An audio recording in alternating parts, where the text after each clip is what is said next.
everyone, welcome back to my channel for a brand new mystery with Molly. If you are new around here, if you have never seen my face on your screen before, then hi, my name is Molly and I post true crime videos like this every single week, so if you think that is something that you might want to stick around for, then please do subscribe and don't forget to switch on the little notification bells that YouTube will let you know whenever I post a new video.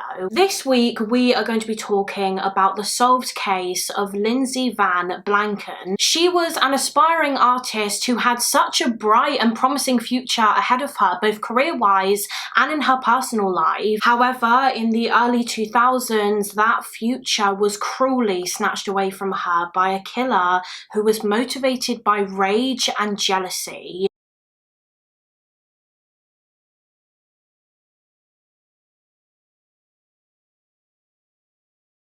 So for this week's case, we are going back nearly 2 decades now to the year 2003 in the city of Sydney in New South Wales in Australia. And this is Lyndsay Van Blanken. She was 18 years old and she lived in Sydney with her family. Lyndsay was born in 1985. Her parents were called Ron and Cynthia Van Blanken, and Lyndsay was one of 2 children. She had an older sister called Louise. Lyndsay was described as being quite a shy and quiet young woman. I think that was probably mostly with people that she didn't really know that well. She could be quite timid, but she was also very lovable and kind and also hugely talented. Lyndsay was very, very good at art. She was very, very creative. She loved drawing and designing and animation. She would spend hours and hours and hours drawing different animated characters that she came up with. She would draw them in this little art diary that she had, and that was what she wanted to do with her life. That was her dream. She wanted a career in art and animation. Now, Lyndsay's parents, Ron and Cynthia, were no longer together at the time that this case happened. They had separated, and I believe Lyndsay lived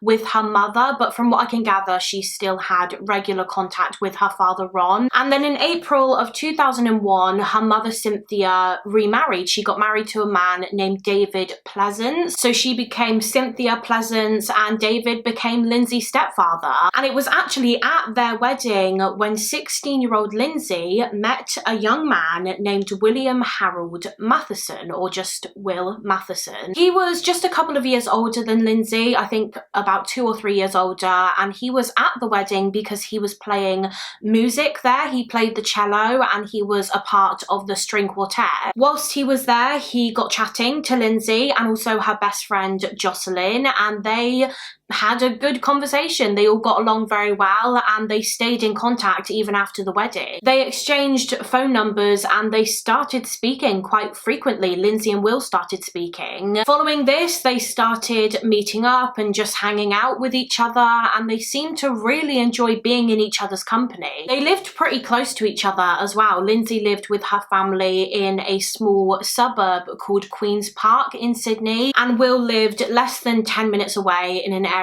called Coogee. They soon became really good friends, Lyndsay and Will. They developed a good friendship, and eventually over time this friendship gradually developed into more of a relationship. They started seeing each other and dating, and Lyndsay kept quite quiet about this for a while. She kind of kept her relationship a bit of a secret from her family. They knew of Will Matheson, but I think it was a good few months before Lyndsay kind of opened up about him a bit more, so her family didn't really know much about him. Although as Lyndsay continued seeing Will, they did start to notice some changes in her. One of the first things they noticed was that she was suddenly out at night a lot of the time. She would go out at night and meet up with Will, and she would be out for hours on end. Apparently they would just hang out around the local parks and they would hang out at the cemetery at night, which was pretty unlike Lyndsay. I don't think she was really the kind of person to do something like that, but clearly Will was. Her family also noticed that she started dressing quite differently as well. Her style just changed completely. She actually started dressing quite similar to Will. She started wearing wearing these beanie hats and these old dark clothes just like he would wear. She changed her hairstyle. She began speaking like him, apparently. She started using the same kind of words and phrases that he would use. In a way, she kind of became a completely different person. And I think her parents, her mother Cynthia and her stepfather David, were quite concerned about this. They didn't like the fact that Will had changed Lyndsay. I think they were worried that her changing how she spoke and how she dressed and what she did wasn't necessarily just her experimenting and trying to, you know, find her own style and what was right for her. They were worried that it was more him being very controlling, trying to control her and manipulating her into becoming more like him, because they were very different people. They didn't really seem to have that much in common. As I said, Lyndsay was quite a shy and quiet young girl, but she was kind and smiley and happy for the most part. She loved art, she was creative, whereas Will Matheson had quite the opposite personality. He was very dark and sinister. He enjoyed reading very dark comic books. His favourite comic book character was a crazy murderer. He liked to listen to quite dark music. He enjoyed songs about like violence and mutilation and strangulation. He collected rats and I think ferrets as well. He had so many of them and he just kept them in his room. They would just be walking around his room. I don't think he kept them in a cage or anything. So they were pretty different people, and Will wanted Lyndsay to be more like him, and over time I guess she was becoming a bit more like him. As I said, she wore the same kind of clothes that he wore. She started speaking like him, and whilst the people around Lyndsay noticed these changes, she didn't really. But anyway, their relationship continued and life continued. Lyndsay was still doing a lot of what she did best, which was obviously drawing, and she actually started sharing her artwork with different people online. She was posting pictures of her sketches on different websites, and she began making a lot of different friends with people that she was chatting to on the internet, people that had very similar interests to her, like animation and video games. She really liked video games, and one of the people that she eventually got chatting to online was a guy named Brandon Leonard. They started speaking in 2002. He was a few years older than Lyndsay, and he actually lived in Seattle in the US, so he was very far away from her in Australia. But they formed a very, very quick bond. They would speak online every single day. They would play video games together and compete against one another. They became great friends. Initially, they started speaking, I think mostly over email, but then eventually, as they got to know each other a bit more, they would video call one another, and they just became incredibly close. Lyndsay and Brandon grew to really, really like each other, but not just as friends, as more than friends. They both had a crush on one another. Lyndsay realised that she didn't really like Will Matheson anymore. She had so much more of a deeper connection with Brandon than she ever had with Will, and so she kind of began distancing herself from him. She didn't really speak to him as much or see him. She struggled to officially break things off with Will. She was really nervous about doing that. I don't think she had ever had to do that before. I think Will was her first relationship, so she wasn't really sure how to go about it. But I think the main reason she was so scared to break things off with Will was probably because he always said that he would hurt himself if she ever left him. Will would threaten to commit suicide if Lyndsay ever broke up with him. And of course, she wouldn't have wanted him to do that, so she didn't feel as though she could break up with him. He was incredibly manipulative, and so she didn't. As I said, she just started seeing him and speaking to him less and less, and she began her new relationship with Brandon. Obviously, because they lived so far away from each other, they were unable to see each other in person, but I don't think that really had an effect on their relationship and how they felt about one another. They cared for each other so much. They were like each other's support system. And it was after Lyndsay started seeing telling Brandon that her parents noticed that she was changing again, but this time she was changing back to the girl that she used to be before Will Matheson, which they were just so pleased about. It was clear that Lyndsay felt as though she could be herself around Brandon because he liked her for her. He didn't want her to be anyone other than her truest self. So things were going really well in Lyndsay's relationship with Brandon, and also things started to look really promising in her career when she applied for her dream job. Lyndsay applied to work as a trainee artist at a Walt Disney animation office in Sydney. She sent off her artwork and she was offered an interview, and as I'm sure you can imagine, she was so excited about this. Like I said, this would be a dream for her. This was exactly the kind of thing that she wanted to do. She was desperate for this job, and luckily she got it. After the interview, she was offered the job. She actually beat out hundreds of other applicants, so they clearly saw just how talented she was and how much potential she had. And of course, everyone was so over the moon for Lyndsay. All of her loved ones, her family, her friends, her boyfriend Brandon was so happy and so proud of her. And Lyndsay's life only got even better because not long after she was offered the job, Brandon proposed to Lyndsay. He asked her to marry him. He actually asked her online. Unfortunately, because they did live so far apart, he couldn't really ask in person, but he knew that he wanted to spend the rest of his life with Lyndsay, and she clearly felt the same way because she said yes. And after they got engaged, Brandon packed his things and he travelled all the way from Seattle in the US to Sydney in Australia to be with his new fiance. And of course, Lyndsay was so excited. She was so beyond happy to be with Brandon. However, now that things had gotten very, very serious with Brandon, she knew that it was time to cut things off for good with Will Matheson. As I said a couple of minutes ago, she had always been too scared to break it off with Will because she was worried about what he would do, whether he would actually follow through with his threats to kill himself. So she never officially split up with him. She just distanced herself over time, and she didn't tell Will about Brandon, I imagine, again because she was concerned about what he might do if he found out that she was with someone else. But distancing herself from Will wasn't really working. He didn't appear to be getting the message, and so Lyndsay knew that her only choice was to actually sit him down and tell him that she didn't want to be with him anymore. So shortly before her fiance Brandon arrived in Australia, she did exactly that. She told Will that she was ending things, and as expected, he did not take it well. He was very upset and angry with Lyndsay, and this anger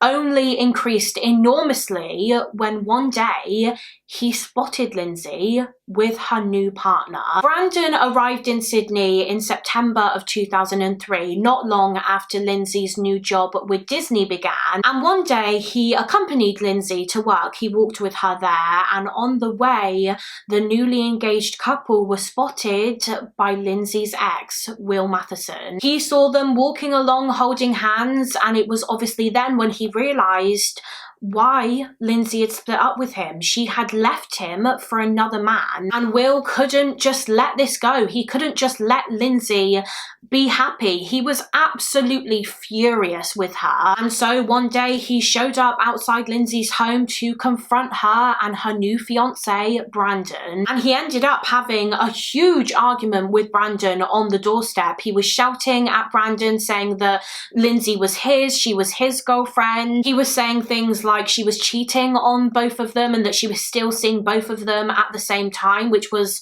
obviously a lie. She had split up with Will by this point. Eventually, Will left and the argument ended, but that didn't mean that he was just willing to let things be. He hated Lyndsay for what she had done, but at the same time, he still wanted her. He wanted to be with her. So he began watching her and following her. He would watch her leave her home and just follow her wherever she went. He was stalking her, and she knew about it too. It wasn't like she had no idea what was going on. She had caught him stalking her, and she was terrified, of course. It made her feel so uncomfortable. But through all of this, she was so grateful to have the support of her fiance, Brandon. Despite everything that had been going on with Will, she was still happier than ever with Brandon. She was so excited to become his wife, and she was excited for all of the plans that they were making. They had actually made plans for the two of them to travel to Brandon's home, Seattle, in America for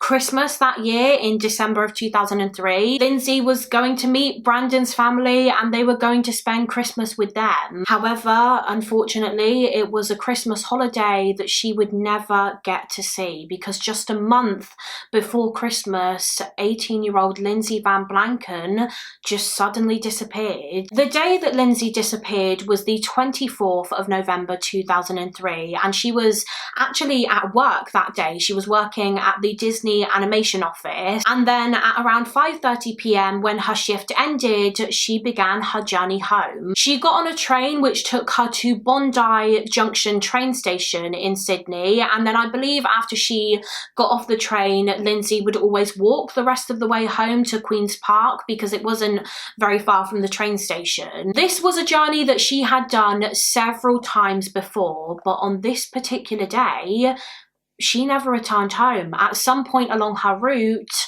she went missing. And of course, when Lyndsay didn't return, her fiance Brandon was really worried, especially because he kept calling and texting her phone and she just wasn't responding. So after he had no luck, Brandon went to go and speak to Lyndsay's parents, her mother Cynthia and her stepfather David, and he told them that he was really concerned because he didn't know where Lyndsay was. She hadn't come home from work and they didn't know where she was either. They hadn't heard from her. From what I can gather, Brandon waited until the next morning before he got the police involved. He was just desperately hoping that Lyndsay would soon walk through the door and that there would be an innocent explanation as to why it had taken her so long to return and why she hadn't been answering her phone. But that explanation never came because she didn't come back. And so the following morning, so the morning of the 25th of November, Brandon got in contact with the police and he reported his fiancée as missing. So the investigation into the disappearance of Lyndsay Van Blanken began. The police obviously spoke to and took statements from her partner Brandon and her family, and straight away the police were also very concerned about this. They learned from Lyndsay's loved ones that this was so unlike her. It was so out of her character to do something like this. So they immediately started to worry that something bad, something sinister might have happened to her. So right from the get-go, this case was very high priority for the police, and shortly after Lyndsay was reported as missing, they appealed to the public for help. Her family actually did a TV appeal pleading for anyone with any information about Lyndsay's disappearance to come forward, and during this appeal, her mother Cynthia spoke directly to her daughter and she begged her to come home. Her family were doing everything that they possibly could to try and find her and aid the police investigation. They obviously did this televised appeal, and as well as that, they were just ringing around all of Lyndsay's friends, pretty much everyone that knew her, just asking if they had any idea where she was or where she might be. And one of the people that Lyndsay's sister Louise rang was Lyndsay's ex-boyfriend, Will Matheson. Louise rang Will and she asked if he knew anything about Lyndsay's whereabouts or if he had heard from her recently. And actually, Will did have some information. He told Louise that he did see Lyndsay on the day that she disappeared, actually very shortly before she disappeared. Will said that he had seen Lyndsay on the evening of the 24th after she got off her train at Bondi Junction. I think he said that they just both happened to bump into each other at the train station and they got chatting and they began walking with each other. They left the train station together and they started walking towards Lyndsay's home. He said that they chatted for about 10-15 minutes and then they parted ways near a pub not too far from Lyndsay's home, and that was the last time that he saw her. But something really odd happened during Louise's conversation with Will Matheson, and that was that his father, Will's father, grabbed the phone as Will was talking to Louise and he just suddenly said, quote, "Well, I didn't see any blood on his hands," as in on Will's hands. And of course, Louise just thought that that was such a weird and odd thing for him to say. It was just so out of place. As I understand it, Louise wasn't accusing Will of anything. She was simply asking him if he had seen or heard from Lyndsay. So why did Will's father say that? It was like he got so defensive of his son. But why? Because of just how strange it was, Louise did inform the police. She told them about the conversation with Will and his father, and so the investigators decided that they needed to speak to Will more, not just because of what his father had said, but because Will had openly admitted that he saw Lyndsay that evening. In fact, it seemed as though he may have been the last person to see her before she disappeared. So they went to visit Will and they asked him if he wouldn't mind coming down to the police station to be interviewed, and he said yes. In fairness, he was very cooperative. He appeared to be willing to do anything to help. The interview took place 2 days after Lyndsay vanished on the 26th of November 2003, and Will was asked a variety of questions, including what his relationship was like with Lyndsay, I guess whether or not they were on good terms, and also he was asked questions about the last time that he saw her. And then at the end of his interview, the police asked Will if he wouldn't mind providing some DNA samples, and he said yes. So he gave them his fingerprints and they also took a swab from him. And then he was asked if they could take some pictures of him and his body, and once again he agreed. As I said, he seemed to be very willing to cooperate. But it was whilst they were taking these pictures of Will that the detectives noticed that he actually had some injuries on his body. They noticed that he had quite a lot of scratches all over him. He had scratches on his hands and on his arms and also on his chest area. So they asked Will how he got these scratches, and he claimed that they were from his pets, his cat and also his rat. They had scratched him, and he also said that he had recently had a little accident whilst he was on his skateboard, so that caused some of the injuries. However, as I'm sure you've probably guessed, the police weren't really convinced. They thought that he might have been lying about that. Maybe he was actually involved in Lyndsay's disappearance and he sustained those injuries during a fight or a violent struggle with her. But at the same time, they didn't have any solid evidence to support this theory, so they couldn't do anything. They couldn't arrest Will or anything, and so they had to let him go after the interview and just continue the search for her. They were looking everywhere. They were looking for any trace of Lyndsay. Dive teams were sent to search any local lakes or bodies of water in the area. Officers were searching local parks and woodlands and just on the streets to see if they could find anything. And in the meantime, other people that knew Lyndsay were being spoken to. Her family and her friends were questioned. Her fiance, Brandon, was questioned at length just in case he might have had something to do with whatever had happened to Lyndsay. Missing posters were created with Lyndsay's picture and description on, and they were distributed and put up in windows. And detectives were also going through CCTV cameras in the area, trying to see if they could spot Lyndsay on any of the footage and work out where she might have gone. One of the CCTV cameras that they checked was the camera at the Bondi Junction train station, and they did spot her getting off the train that day. So that confirmed that she did make it there and that something happened to her after she left the train station that evening. As part of the missing persons inquiry, the police also spoke to and took statements from Lyndsay's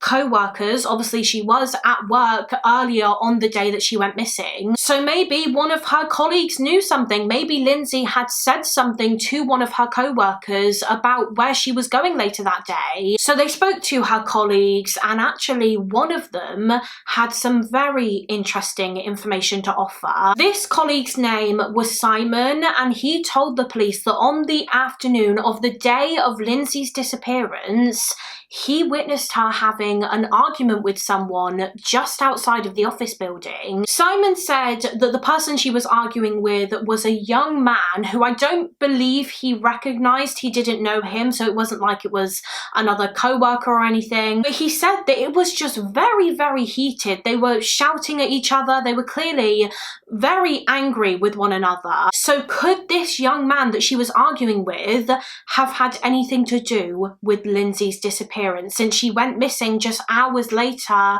after she left work? As soon as the police found out about this argument, they got to work on trying to identify this young man, and I think immediately they had their suspicions that it was Lyndsay's ex-boyfriend Will Matheson, and this was confirmed when the police showed Lyndsay's co-worker Simon a picture of Will. When they showed it to him, he said that he was confident that that was the guy that Lyndsay was arguing with that afternoon. So suspicion is really, really mounting at this point. The police had even more of a reason to believe that Will was somehow involved in this case. But again, they don't have any solid concrete evidence, so they can't really do anything. Of course, at this point, they didn't even know whether Lyndsay was dead or alive somewhere. They had no idea exactly what had happened to her, but they were fairly certain that whatever it was, it had something to do with Will. All they could do was keep investigating this case, keep looking for Lyndsay, and keep an eye on Will Matheson. About 2 weeks into the investigation, there was still no sign of Lyndsay. No trace of her had been found. However, there was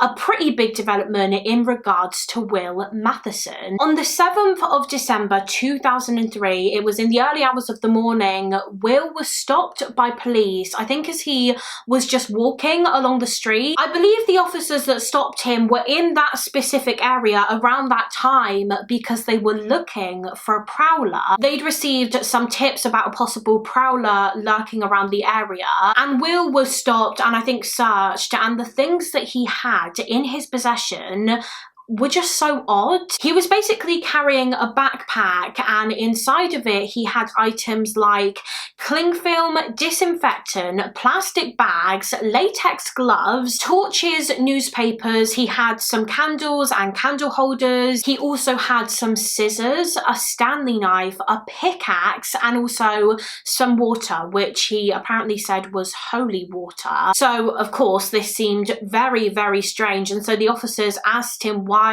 he had these items in his possession. Where was he going? What was he doing? And he said that he was headed to the local park and he was going to have a picnic there. Not sure why he needed a pickaxe and a Stanley knife and all those other items to go on a picnic. I don't even know if he had any food on him. Of course, the police didn't really believe what he was saying, and because the items that he had on him were just so bizarre, they just became even more convinced that he was involved in this case. He was definitely like the top suspect by this point, but he still wasn't arrested or anything. Instead, he was put under surveillance. They were just going to watch him, and my guess is that they did that because they still didn't know where Lyndsay was. They didn't know if she was dead or if she was alive and possibly being held hostage somewhere. And if Will was the one holding her hostage, then maybe if they just watch him, he might lead them straight to her. Although unfortunately that didn't happen. They had him under surveillance, but he never led them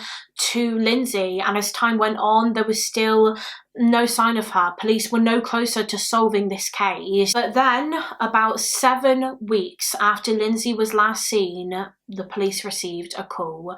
They received a report that human remains had been found. On the 10th of January 2004, a maintenance man was called to a block of flats on Queen's Park Road in Sydney, the same road that Lyndsay Van Blanken lived on. And he was called to the block of flats because the people who lived in those flats, the residents, had been complaining about a really, really awful smell that seemed to be coming from a storage room on the ground floor of the building. So on the 10th of January, the maintenance man was called and he was sent to this storage room to investigate the smell. And weirdly, when he arrived, he found that an old mattress had been put in front of the storage room door, almost like someone was trying to block it off. But he moved the mattress and he opened the door, and immediately the smell was almost too much for him to bear. It was so strong and foul and overpowering. It was so bad, in fact, that he immediately thought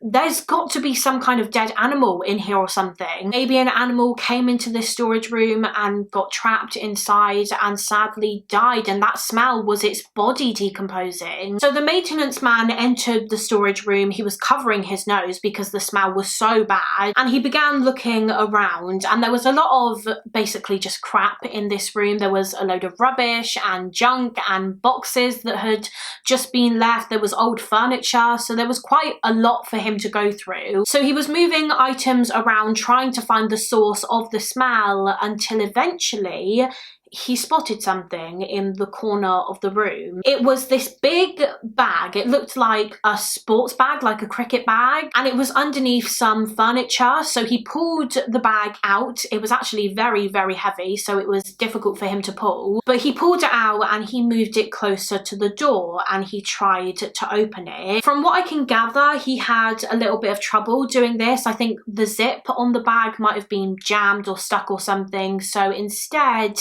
he grabbed a knife and using it, he cut a hole in the bag to see what was inside. However, before he even had a chance to look, something fell out of the bag, and what fell out was truly horrifying. It was a hand, a human hand. Inside of this bag was a dead human body. So as soon as he made this terrifying discovery, the maintenance man immediately called the police, and they went straight to the scene and cordoned it off. And as soon as the police arrived, they knew without even looking in the bag that there was a dead body inside of it. I mean, they could just tell from the smell that this was a decomposing body. The body inside of the sports bag seemed to be that of a young woman, and it was of course clear to the detectives that this was a murder that they were dealing with here. This young woman, whoever she was, had clearly been murdered. Even though they didn't know her exact cause of death yet, they knew that this was a homicide because of the fact that she had been stuffed inside of this bag and then hidden in that storage room. But they soon had an idea of her cause of death because they discovered that around her neck there were some cable ties. They were very, very tight around her neck, suggesting that she had been strangled with them. So following the discovery of this woman's body, of course, one of the very first things the police needed to do was identify her, and they were pretty confident that this was the body of Lyndsay Van Blanken, who had disappeared 7 weeks earlier. I don't think they could tell just from looking at her because she was pretty badly decomposed by this point. However, the clothes that this woman was wearing were incredibly similar to the kind of clothes that Lyndsay was wearing on the day that she went missing. Specifically, this murder victim was wearing this black leather jacket, and Lyndsay's loved ones had informed the police that that is what she had on that day. She was wearing her black leather jacket, so they were certain that this was Lyndsay. And eventually, this was confirmed through dental records. Dental records proved that the body in this sports bag was indeed 18-year-old Lyndsay Van Blanken. Now, there seemed to be a few things missing from Lyndsay, like items that Lyndsay had with her that day. Items that were not found inside the sports bag, nor were they found at the scene. So, for example, on the day that she vanished, she had a black backpack with her. She had her mobile phone and also some boots, but these items were not found alongside her body. So it seemed as though maybe her killer had taken those away with them. And of course, the police were still very fixated on the theory that the person responsible was Lyndsay's ex-boyfriend, Will Matheson. They strongly believed that he was Lyndsay's killer. And now that they had found Lyndsay's body, they had to find concrete evidence to prove it, because without that, they wouldn't be able to charge or convict him. At this point, Will was still under surveillance, so they were still watching him and following him all the time. And actually, just 2 days after Lyndsay's body was found, they followed him to a psychiatric hospital. He was admitted into a psychiatric hospital because apparently he was suffering from, quote, extreme distress. He was said to be suffering from schizophrenia, and he was also experiencing suicidal thoughts, which meant that the police weren't allowed to interview him. Whilst he was in the hospital, they couldn't speak to him. He was in no fit state to do that or answer any kind of questions. So whilst he was in the psychiatric unit, the police had to just keep working on their case against him, trying to find evidence that linked him to the crime. The main thing that the police started working on was trying to connect Will Matheson to the sports bag that Lyndsay's body was found in, because obviously if they can prove that it was his and that he bought it or that he had it in his possession around the time of Lyndsay's murder, then that's really all that they need. So the police began trying to find out which sports shops in the area sold this kind of sports bag, and I believe it turns out that only one sports shop sold it. It was a shop located in the suburb of Bondi Junction called Rebel Sports. And interestingly, when the police spoke to the employees of the Rebel Sports shop, they were informed that only one of these bags was supplied to them to sell. I don't know if maybe this was just kind of like a tester to see if it would sell and how much they could sell it for, but there was only one bag, and that bag was sold. It was the bag that Lyndsay's body was later found in. Luckily, this meant that it was easy to work out when the murder bag, I guess, was sold, as in the date and the time that it was sold. Rebel Sports told the police that they sold that bag to someone on the 22nd of November 2003, so just 2 days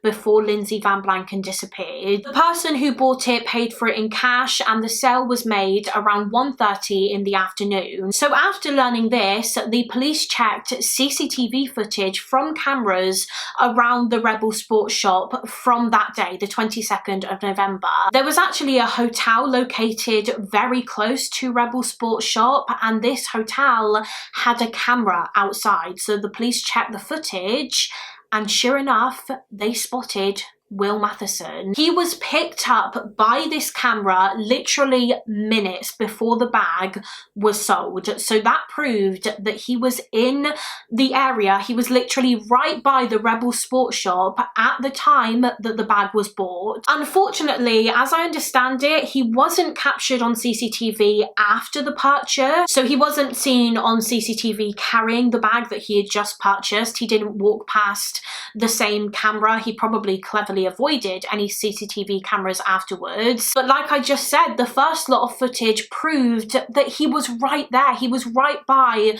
the Rebel Sports shop literally just before the sale was made. In addition to that, the police also received information relating to the bag from Will Matheson's father. His father apparently said that he did remember his son buying a large sports bag just a couple of days before Lyndsay disappeared. He actually said that they were out shopping together at the Bondi Junction shops on the 22nd, and that when Will came back to the car as they were about to go home, he was carrying a big sports bag. In an attempt to find even more evidence, detectives also conducted searches of Will Matheson's house. Specifically, they were focusing on his bedroom, and they did find some very interesting things in there. One of the first things they found was actually Lyndsay's diary. He had her diary in his room. Now, I don't know if Lyndsay had this diary in her possession on the day that she went missing. I don't know if she would carry it around with her. But if you recall from earlier, something that was missing was her black backpack that she had that day. It wasn't found alongside her body in the sports bag in the storage room. So I'm wondering if maybe her diary was inside that black backpack on the day that she disappeared. And so that's how Will Matheson had it in his bedroom. He had taken it out of her backpack and stolen it. Also in his bedroom, the detectives discovered a load of newspaper articles that were all about Lyndsay's disappearance. Obviously, her case had been all over the news. It was in the media, and he had cut out of these newspapers all of the reports about Lyndsay and just kept them almost like they were trophies. But possibly the most damning and creepy piece of evidence they found in his room was some recordings on a dictaphone. Will had recorded himself, I think, just talking about Lyndsay, kind of reminiscing about her. And in these recordings, he spoke about her in the past tense. Now, I believe when he recorded these, Lyndsay was just missing. Her body had not been found yet, so no one knew whether or not she was still alive. So why was Will referring to her in the past tense unless he knew that she was dead, because he was the one who killed her? But also on this dictaphone, the police found that Will had recorded a song that he wrote, and this song seemed to be about Lyndsay's murder. And the start of the song went, quote, "Just the other day, I watched you pass away. You said I love you, but please let me stay. Help is not here for you or for me. Close your eyes. When you go is where I'll be. I'll meet you in eternity," which is just one of the most creepiest things I've ever heard. It literally sends shivers down my spine, especially that first line, "Just the other day, I watched you pass away." Over 2 months after Lyndsay's body was found, on the 22nd of March 2004, Will was discharged from the psychiatric hospital, which meant that finally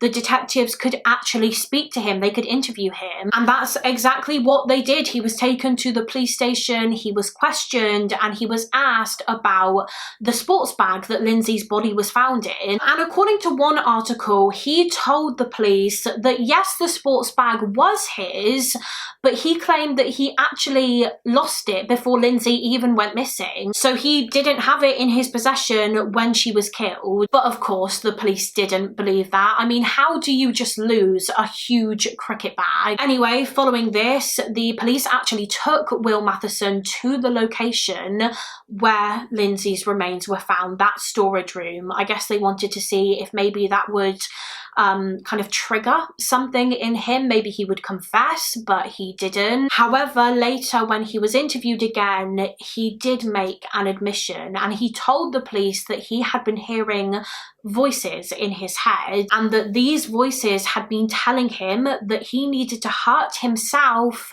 and hurt others, and that he needed to kill people. He didn't say that the voices told him to kill Lyndsay specifically, just that he was hearing voices and that they were telling him to murder. By May of 2004, the police felt as though they had enough evidence against Will Matheson in order to both arrest and charge him with the murder of Lyndsay, and so they did exactly that. Although even after he was charged, the police obtained even more evidence. They recovered, I think, another one of Lyndsay's diaries from one of Will Matheson's friends. He gave it to his friend just before he was admitted into the psychiatric unit, and again, just like the other diary, the question is, how did he have it? It was Lyndsay's diary, so why did he have it in his possession in the first place? Did she have them on her on the day that she was killed and he stole them? The police also received some more information, I believe again from Will's father. His father said that after Lyndsay's body was found, he was with his son when a news report about her case came on the TV. And when Will saw it, he turned to his father and he said something along the lines of, quote,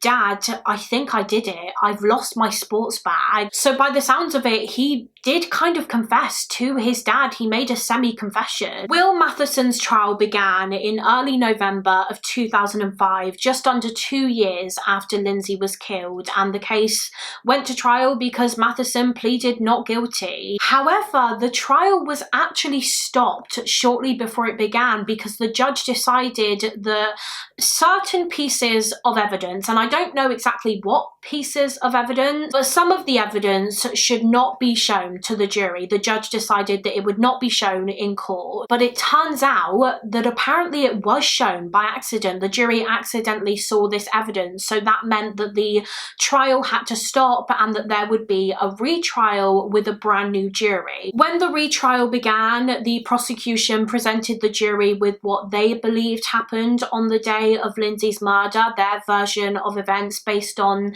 the evidence that they had collected. So let's go through that now. It's believed by most that this murder was premeditated. Will had been planning to kill Lyndsay for a while because he was angry at her. He was so furious that she had left him for another man, for Brandon. His motive was jealousy, and he clearly decided that if he couldn't have Lyndsay, then no one could. He was going to make sure of that. We know that he had been following her and stalking her in the lead up to her death. I actually read on one article that just 2 days before Lyndsay's disappearance, Will sent her a very creepy message that just said, quote, "I see you." So he wanted her to know that he was watching her. He was watching her every move, and she was terrified, as anyone would be. We know that on the afternoon of the day that she disappeared, she was seen by that co-worker Simon arguing with Will Matheson outside of her work. Of course, we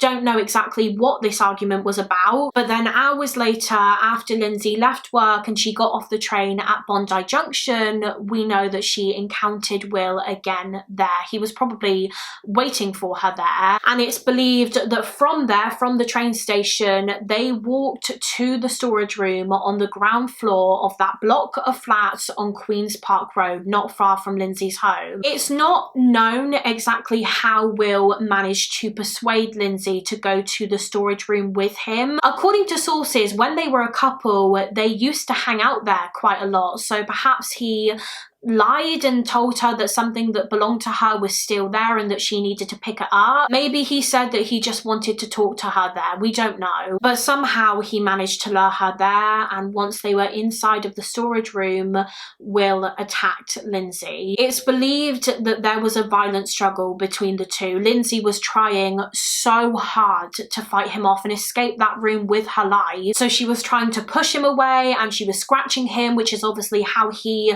sustained those scratch marks on his chest and on his arms. But sadly, he was able to overpower her, and he wrapped some cable ties around her neck and began pulling them tighter and tighter and tighter until Lyndsay went lifeless. She stopped shouting and screaming. She stopped trying to fight back. She was dead. And then after he killed her, he stuffed her body into that large cricket bag that he had purchased just a couple of days before. He zipped it up, he hid it in the corner of that storage room underneath some furniture, and then he left the scene. And he just carried on with his life. I actually read that later that same night, he took part in a concert. He played his cello in a music concert, totally unfazed by what he had done just hours earlier. And as the police and Lyndsay's friends and family tried desperately hard to try and find her over the next 7 weeks, he just acted as normal as he could. He had no remorse, no guilt. He did not care about what he had done. As part of the prosecution's case, the jury was of course shown the evidence that the police had gathered which linked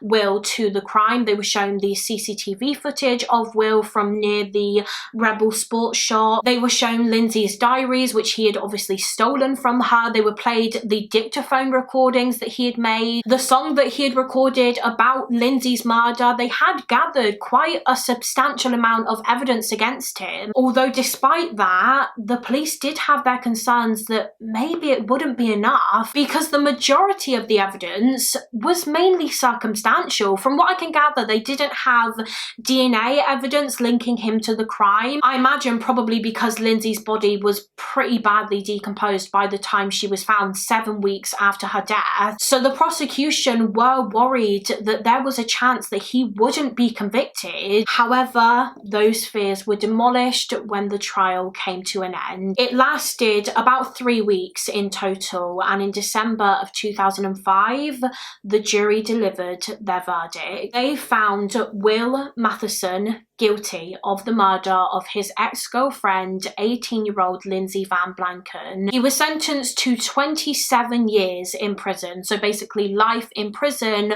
with a non-parole period of 18 years. So he would have to serve 18 years at the minimum before he was even considered for parole. And it has been 18 years now. I believe his non-parole period ended just a couple of months ago in May of 2022. So he can apply for parole. However, his maximum term sentence doesn't come to an end until 2029. So I do think it is probably very unlikely that he will be released anytime soon. He is still in prison to this day. Now, even after Will Matheson was convicted and sent to prison, there was a pretty big development in this case when in 2016, so more than a decade after Lyndsay was killed, her backpack was actually found. I've mentioned a few times in this video that on the day that Lyndsay went missing, she had with her a black backpack. However, it wasn't found at the crime scene. It wasn't found in Will's house. The police never found it. So it was clear that Will had disposed of it somewhere after the murder, but he